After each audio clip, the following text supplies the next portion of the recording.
Hello. Hello. Who are we? We are Pendragon. And what are we watching? Afterglow Progressive Rock TV. Can't go wrong.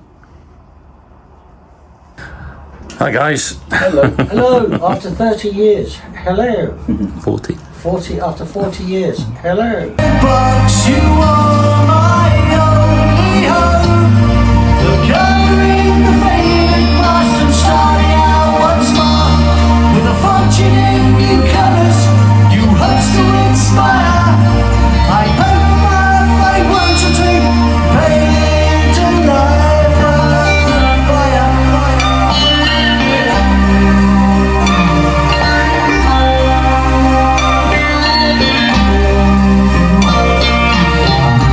Marking out our lives full of different plans. Excitedly we hold that key to change our hearts and hands. We climb the hill to see if green fields lie beyond, only to realize they faded now and gone. And paintbox, you are my only hope of covering the fading past and starting out once more with a fortune in new colours. You hope to inspire. I paint the path they want to take. Paint a life on fire.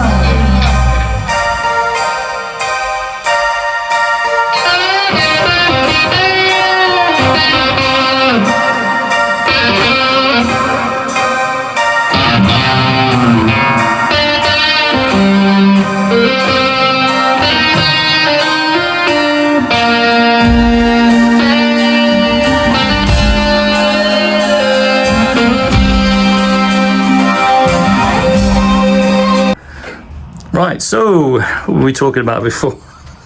Oh, All sorts of things. So, right, when we started in 84, Clive wasn't with you then, was he? But you said you was in a prog. Well, I prog band? started, yes, I kind of started a prog rock band of sorts when I was in the sixth form of school. Didn't really know it was prog rock then. It was just, hey, let's form a band sort of thing. And it took a while for me to really understand the genre of music that we were probably attempting to play in. But I was naturally, I was brought up in like a classical education for music, so it was kind of not such an unusual gravitation if I move across to rock music. It was the same sort of approach. Luckily, he walked into a record shop and thought, "I'll buy a record." Yeah. And it happened to be Seconds Out. It could have been Eminem, and then he would have got a completely. Well, it different could easily be direction. punk, because that was exactly when punk was exploding. But I just loved that cover. Yeah, So Eminem wasn't born then. No, there's that as well. I remember seeing that when we saw him at Earl's Court. Yeah, blew my mind, that did. First time I'd ever seen lasers as well on stage. I didn't know what the hell they were. They're out there. But yeah, that was a lucky kind of thing that Clive brought Seconds Out, so it was sort of prog rock that became the thing. I mean, you really liked that album, didn't you? I did. I listened to it. I literally bought it on the Friday, went home, listened to it again, and it just grew on me very, very quickly. And by the Monday, I came back and said, "Hey guys, let's form a band." And I just used that almost. I mean, believe me, if you heard the stuff I initially wrote, it wouldn't sound anything like that. But to me, it was kind of using that as a sort of starting point. So yeah, big influence. They had some really good material, Sleepwalker. I mean, Clive sort of put it, pretty much in the past now. But me and Peter did a bit of PA hire for Sleepwalker a couple of times, and we thought there's some really good songs in it. If the prog fans of that era had heard Sleepwalker earlier, I think they would have stood a very good chance of actually gaining some traction in the prog world, because the material was good. Yeah, the musicians weren't. There was that, but most of the musicians were okay. I mean, you had the material, people would have. So did you put out the sort of obligatory cassette recorded on the 4-track? Well, yes, we did, actually, in the latter stages of our existence. In fact, it would be exactly the time where we discovered Afterglow, the magazine, because we did our sort of little cassette, and it sounded like someone was, I don't know, it sounded like we were inside a cardboard box, classic. And then we started thinking, well, we need to kind of, spread the word. And that's when someone says, well, you realise there are sort of things called fanzines. and it was a kind of voyage of discovery for me. So, and yeah, as I say, Afterglow was a very good example of that, and we sort of said, okay, well, we need to get, I have no idea if we sent you a cassette to be reviewed or not. I really can't remember. You'd remember. No, you didn't. Okay, you know that. Although I think we knew of your existence, and what we did was we tried to get in touch with bands who didn't get in touch with us and see if they'd be interested, like, you know. So we were probably in the works. Had time trying to get in touch with us. Then we were living in a flat somewhere in Staines because we was going to university. So yeah. Yeah. Right. So I mean, that was then. I mean, how do you think the music sort of scene has gone from there? I mean, it was all fanzines and word of mouth and that, and now you've got this massive thing called the internet. I know we was talking about that earlier, weren't we? Well, you know, something sort of come along every few years that sort of really mixed up the way of doing it, and things that, you know, initially you might have looked at and thought it was a negative. Like the thing was, our big thing was we could not get a major record deal where, you know, all the other bands had pretty much signed. So we were kind of forced to start our own record label. But that turned out to be the backbone of why we survived. We were not answerable to anybody. There's no record company saying, breathing down our necks about artwork, what we wore on stage, any of the music, nothing. We did exactly what we wanted to do, and that really all came together when we did the World album, because we actually sort of then started the label and put a couple of albums out, which gave us the money to pay back all the debts that we'd accrued driving around in a van doing gigs for 10 quid. And we put that money into a new album with an artist that we liked doing the cover, and the studio and engineer that we wanted. And it was that album that really changed everything. So, and that was without the internet, obviously, but you know, a lot of the bands then started splitting up, and we had a great period of time through the 90s. It was really good. And then the internet coming along, I think about sort of 2001, we could really see the impact of, it was in quite a negative way, unfortunately, because a lot of people who bought CDs and albums then just completely stopped buying them. And for the next 10, probably 13 years actually, you know, illegal downloading became the kind of the mainstay, and it was putting a noose around a lot of bands and musicians' necks. Now the thing is, though, people, they don't really get this, because they would say glib comments like, well, you know, you've got to change your business model. But if you've got a baker's and he's got a tray of free donuts here, or donuts that cost £1 there, human nature is just going to take the free donuts, and that is just, you can't compete with that. It's impossible. You can find other ways of doing things, which we did. That's the way it's always been. For the last 46 years, we find a way of something happening that can work for us. And the internet was just kind of like this dividing line of, that was before, and then 2001, when Not of This World album came out, we had to sort of try and find other ways of making it work, and it took a very, very, very long time. And really, it wasn't till the sort of mid 2020s that it started, well, where we are now, you know, like 2020, when we brought Love Over Fear, when we started doing different kinds of packaging, and vinyl started to come back. People actually started to buy CDs again. They wanted something tactile. I hate vinyl, I'm sorry. Yeah, well, you know, a lot of people the amount of years I used to take back records because of the crackles and the pops and the hisses. Yeah, but that's kind of part of it. I mean, vinyl's a ritual. It's a bit like having a vintage car, you know, it's a complete pain in the arse, but with due care and attention, you can have years of vinyl. Cruising pleasure. There's something about, opening it up, you know, it's the whole ritual thing about it. I mean, we've just on the Masquerade, and I put the vinyl of that on. I thought, it sounds great. Yeah, I mean, I think the manufacturing now is a lot different. I mean, LPs, you used to be able to see your fingers through them if you held it to the light, like, you know, I mean. Yeah, but a lot of people now have actually gone back to trying to make it, rather than cutting corners. Well, look, you know, we won't have a gatefold because it's too expensive. That's exactly what they're doing.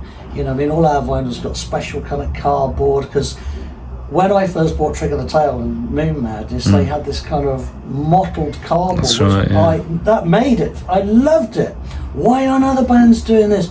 So when we brought out Love Over Fear, I was determined it was going to be that same kind of mottled cardboard. Even the digi sleeve has got the mottled cardboard. I wanted this whole vibe, you know, of stuff that we felt about records in the 70s, to recreate that again and go another step further, because I mean, you know, we could do the yearbooks now, which you've got 3 discs and CDs, but tons of artwork that you can put on your lap, and you can read the lyrics and you can look at it and take it all in, and you can have that experience rather than just sort of Spotify.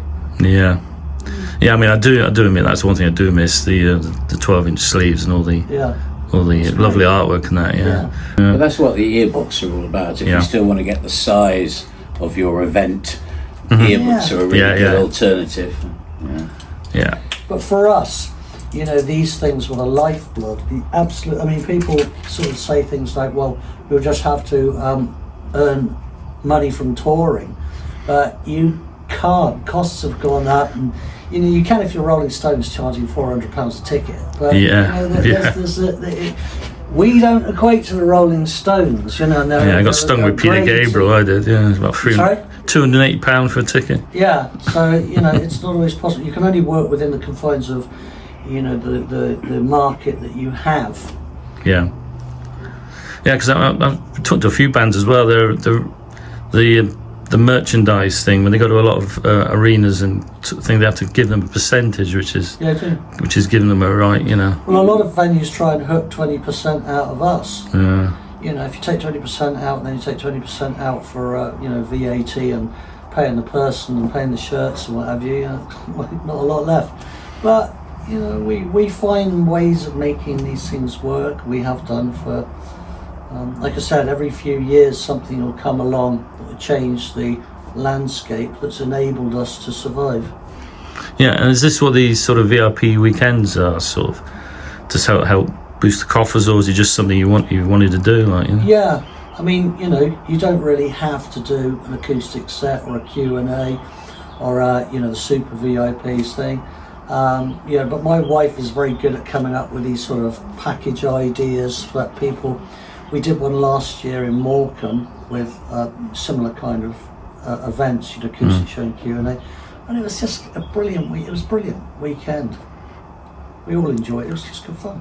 Yeah, I mean, it's nice to get a group of like-minded people that together and to enjoy the weekend. Yeah.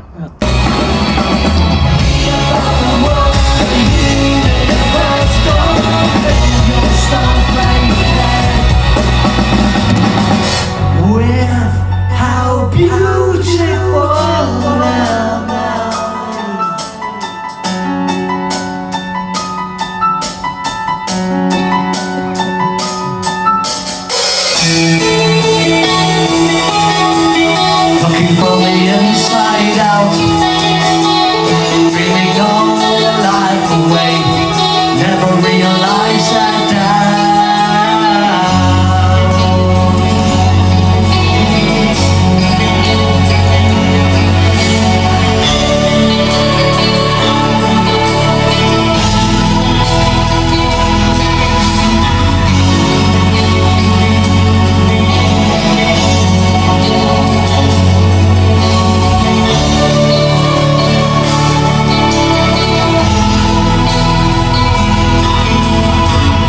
She sits eternally, blowing the dandelions. Feel the night, look up to the sky, the belt of the lion.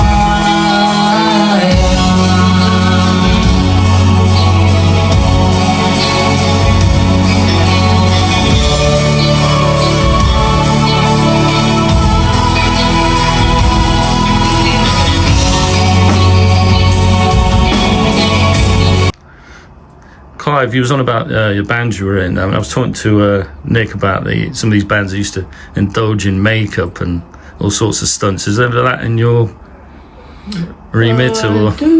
Well, we've I mean, in Arena there's been a little touch of costume here and there to kind of bring something to life. We haven't gone down the makeup route that I can think of. No, I don't think we have.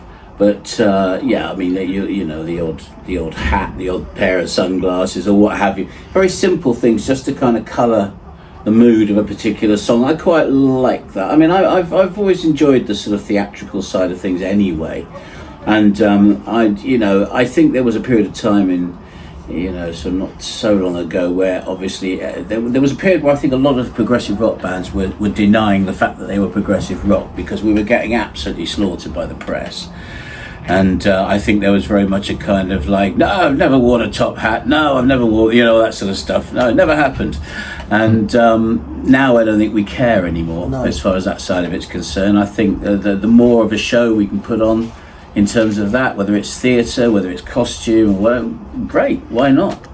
Yeah, because I mean, there's certain bands don't like that word progressive rock, do they? I mean, is that something? As I say, there was a period of time where it really wasn't very cool at all. I mean, I wouldn't say it's cool now, but it's the thing is, you can get kind of precious about what people call you, but it's a little bit like, I'm offended by that. Why?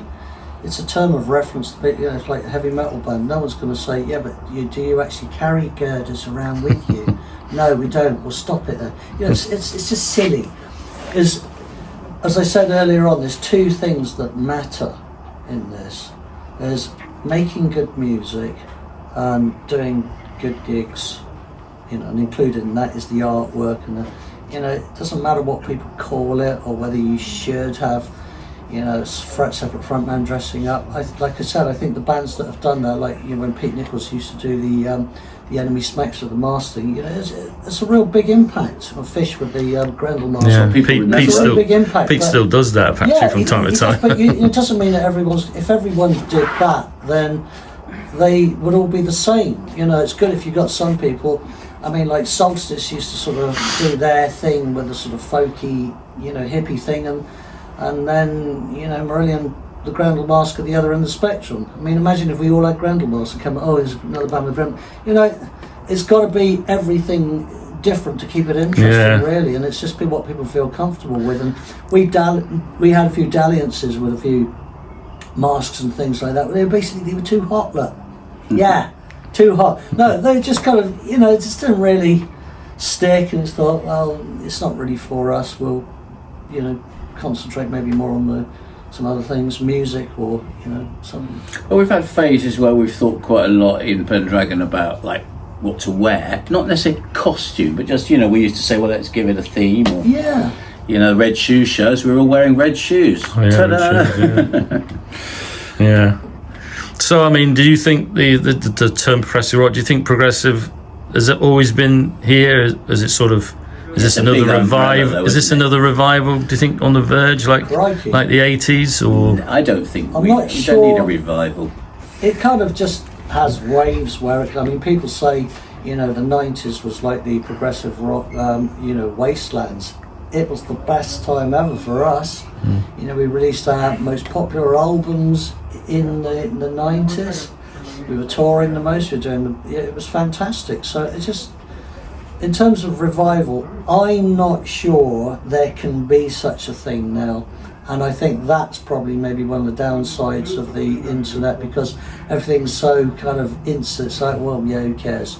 Back in 1982, word got through to people, hushed tones in pubs and clubs, and hey, are playing down at Verulam Arms tonight. Hey, I didn't know.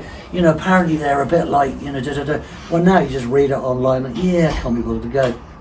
So to have that kind of lift as a kind of revival, I think it's probably very hard for that to happen. Yeah. And we're very lucky that, we look at this now and think, when we last played London, which was 2020, we've had one of the biggest crowds. It's sold out at the 229, 650 people. That's more than we used to get in the heyday at the Marquee in 1984. It's incredible to see that it's actually in places, gone up like that. Yeah, I mean, a revival suggests that it's all gone away, but it hasn't. I mean, progressive rock just keeps going. It's quite a strong underground thing, really. I'm going to call it underground, you know what I mean? Yeah. And there's always points where it might come up a little bit more, but I mean, I think it's a constant. Yeah. And I was talking to Hayes in Leicester, and we were on about subject come up about venues closing. There seems to be a lot of them. This sort of there's still grassroots venues closing now. Yeah. Did you come across that yet? Not really. I mean, the thing is, there's always it really probably boils down. I mean, it's easy to say. It's a bit like saying, you know, the mines are closing. You know, yeah, they probably are. But then maybe there's another way. You know, we've had things that just stopped us dead in their tracks, and we've had to find another way. I can't say that the venues are closing, that's the end. We have to say venues are closing, some of them are, but there are other venues which are, you know, available. Well, I mean, we come back here after 30 years, but it depends if you've got people to come along. If you're going to play to people that already go to a club, you know, a rock thing every weekend, that's one thing. But if you can get people to go to a weekend in Peterborough or in Morecambe, that's a separate thing. So, you know, depending on where you're popular and what you can do, you have a different way of being able to work it. I mean, Hayes, you know, toured religiously throughout their time, but I'm not sure they ever did so very much in Europe outside the UK, No, I don't think which so. probably didn't help them. We were lucky that we went there quite early and were able to build a following there, so that you know, across the world, it sort of translates into something good. If you don't have that, then you're sort of stuck in an echo chamber of playing the same kinds of venues without really moving on from that.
Okay, guys, that rounds it up then. Yeah, Thank you. it's been great Thank you. talking to Thank you. Yeah, and you. 40 years on, but Yeah, amazing. yeah, and Great you to see you're still going. haven't changed that much, Nick. Really. Good. As I say, Clive, you wasn't in there originally. We had 40 years ago. So. No, actually, I was just a child then.